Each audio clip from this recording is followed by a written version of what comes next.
विजया एकादशी 2023 गुरुवार 16 फरवरी 2023।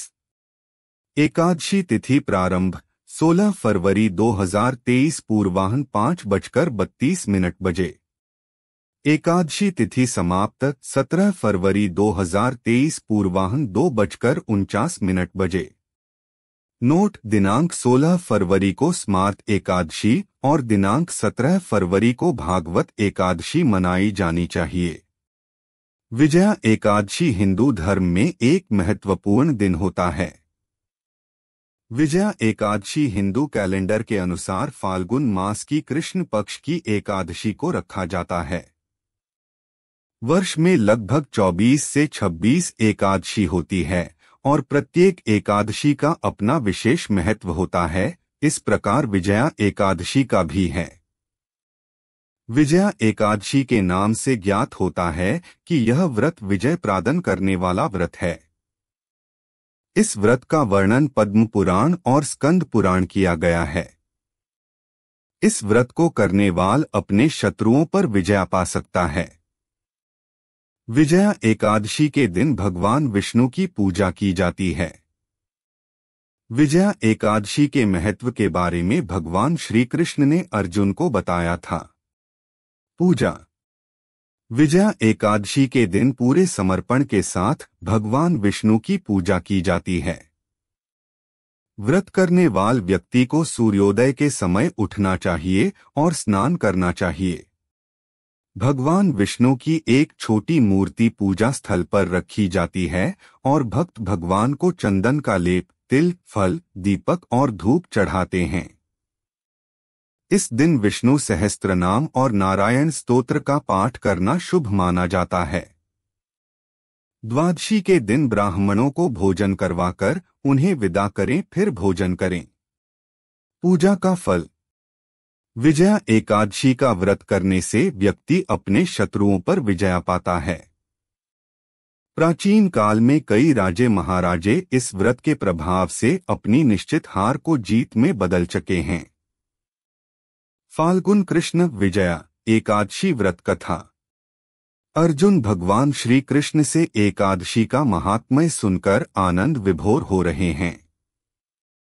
जया एकादशी के महात्म्य को जानने के बाद अर्जुन कहते हैं, माधव, फाल्गुन मास में कृष्ण पक्ष की एकादशी का क्या महात्म्य है, आपसे मैं जानना चाहता हूँ। अत कृपा करके इसके विषय में जो कथा है वह सुनाएं। अर्जुन द्वारा अनुनय पूर्वक प्रश्न किए जाने पर श्री कृष्णचंद्र जी कहते हैं, प्रिय अर्जुन, फाल्गुन मास की कृष्ण पक्ष की एकादशी विजया एकादशी के नाम से जानी जाती है। इस एकादशी का व्रत करने वाला सदा विजयी रहता है। हे अर्जुन, तुम मेरे प्रिय सखा हो, अत मैं इस व्रत की कथा तुमसे कह रहा हूँ। आज तक इस व्रत की कथा मैंने किसी को नहीं सुनाई। तुमसे पूर्व केवल देवर्षि नारद ही इस कथा को ब्रह्मा जी से सुन पाए हैं। तुम मेरे प्रिय हो, इसलिए तुम मुझसे यह कथा सुनो। त्रेतायुग की बात है। श्री रामचंद्र जी, जो विष्णु के अंशावतार थे, अपनी पत्नी सीता को ढूंढते हुए सागर तट पर पहुंचे। सागर तट पर भगवान का परम भक्त जटायु नामक पक्षी रहता था। उस पक्षी ने बताया कि सीता माता को सागर पार लंका नगरी का राजा रावण ले गया है और माता इस समय अशोक वाटिका में है। जटायु द्वारा सीता का पता जानकर श्री रामचंद्र जी अपनी वानर सेना के साथ लंका पर आक्रमण की तैयारी करने लगे, परंतु सागर के जल जीवों से भरे दुर्गम मार्ग से होकर लंका पहुंचना प्रश्न बनकर खड़ा था। भगवान श्री राम इस अवतार में मर्यादा पुरुषोत्तम के रूप में दुनिया के समक्ष उदाहरण प्रस्तुत करना चाहते थे, अत आम मानव की भांति चिंतित हो गए।